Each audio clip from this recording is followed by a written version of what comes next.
Hello, my name is Inigo Montoya. You kill my father. Prepare to die.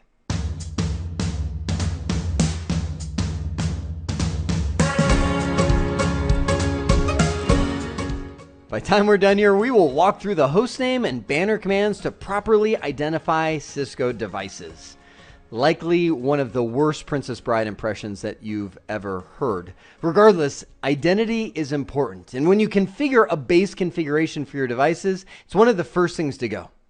Remember, we're building a CCNA network with, say 7, 8, 9, 10 devices or so, but you may be in a network with hundreds of them, and you'll be sitting there trying to configure your device, and then you telnet from that device to another switch over here, and that goes to another router, and you'll get lost really quickly if you don't accurately identify your device. So, 3 different ways that you can configure a host name. The first one is theme-based, and this seems kind of funny, but a lot of people do it. It works okay in small networks or networks that are managed by one person and one person alone. It's where people pick names like, the Sesame Street characters or Matrix characters or their favorite Marvel superhero and all the equipment they wear. They all become names of devices, but it's not really repeatable. So simple functional and complex functional is what you'll see in most environments.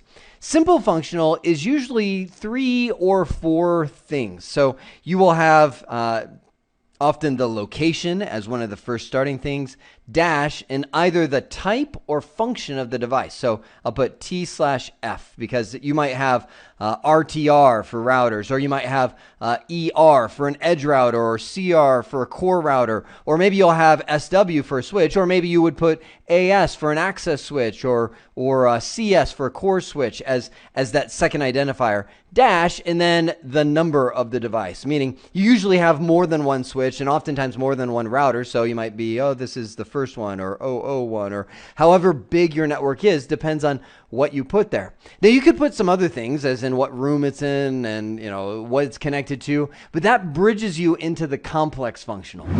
And that's often where you have a white paper or some descriptive document written that explains the whole thing. You might have something that's like, Seattle, dash RT dash Metro E dash AT&T connection to Sprint Metro E dash, and I'm being goofy, but it's not uncommon to have crazy long names in that case.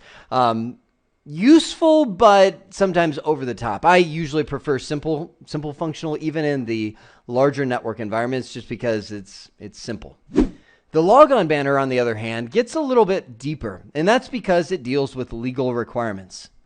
We live in a world where somebody could see something like this and go, oh, it's available. Well, I interpreted that as I can access and blow up the router and destroy all of your intellectual property at your company because it said it's available. And there's lawyers who are good enough. I've been in court trials where they're good. They're paid to twist words and, well, you could interpret it. And people are like, I guess he's got it.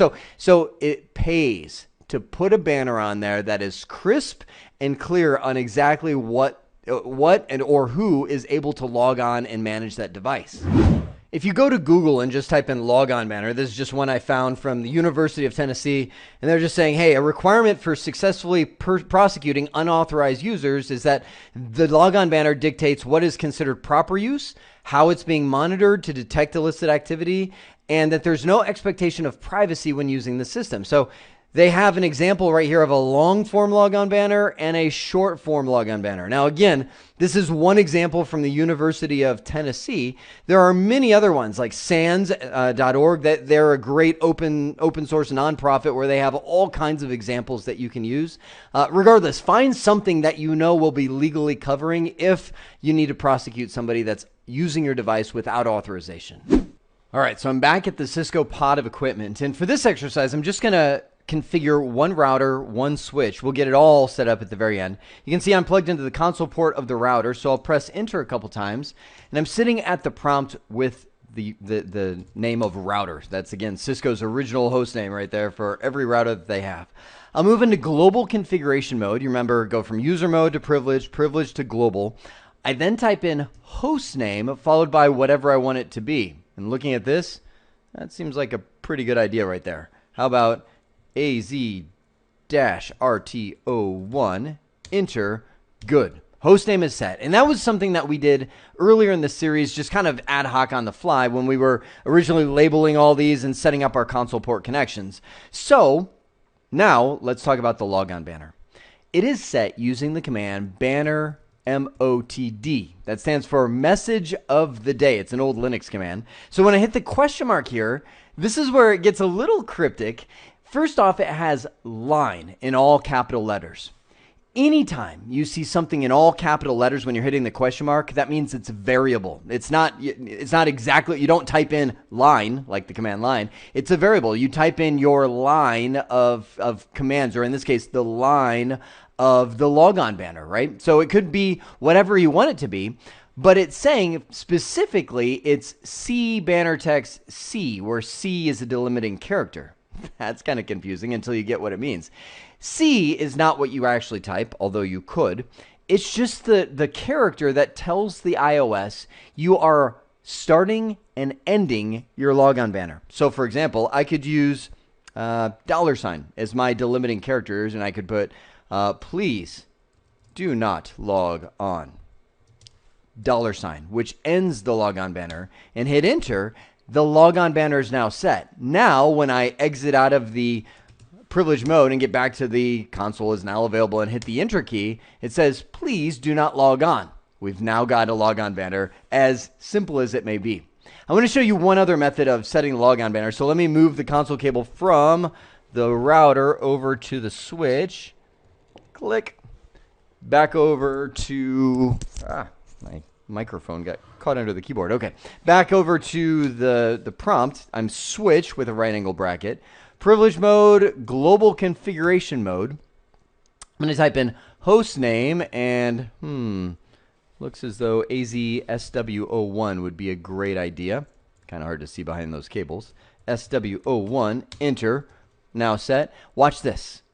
Banner MOTD, and this time I'll use, let's just use parentheses, percent, right? Hit enter this time. Notice I'm now in this little text editor, and this is where I can go to town. I could hit enter a couple times, get a little star, log on and die, and stars, put a little, wink face. Obviously, this would not be very legally binding. So I'm kind of stuck, right? How do I get out of this editor? What do you think?